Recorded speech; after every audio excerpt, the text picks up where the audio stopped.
You see, if the ANC as a party, the way I look at it, has been at all elections, there's a competitive process for people to be elected.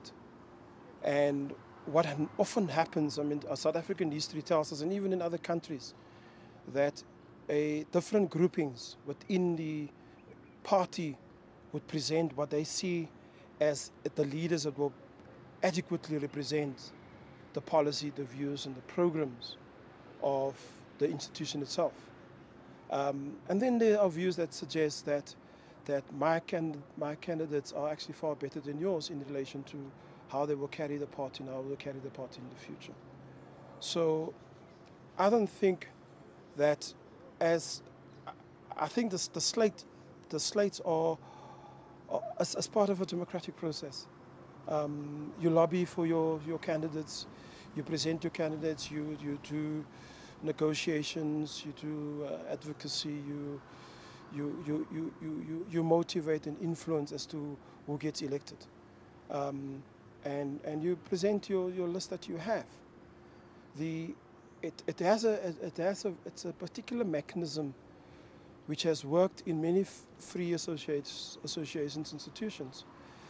The danger of the slates is that it's got an element that it has contributed to a polarization amongst the leadership within the ANC, at a grassroots level of the branches to region to provinces to national.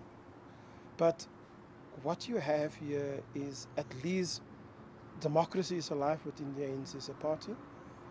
There will be winners and losers, because that's what competition does, especially when it comes to elections.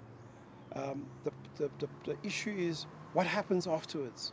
How do you then rebuild from a potential polarization of leaders because of long standing in the organization or because they'll uphold certain views within the organization?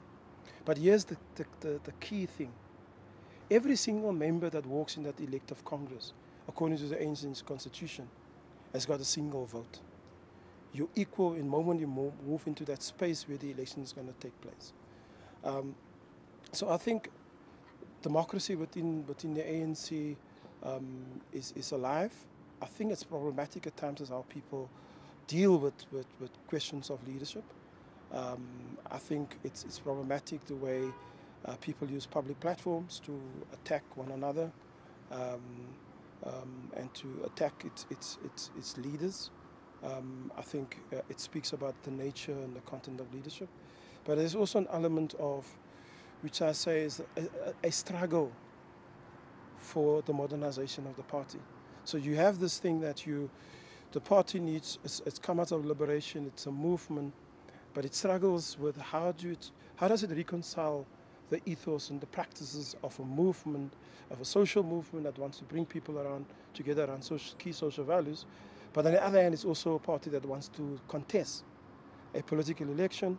And we know if you contest a political election, it gives you the authority and power to take control of the key levers of the state.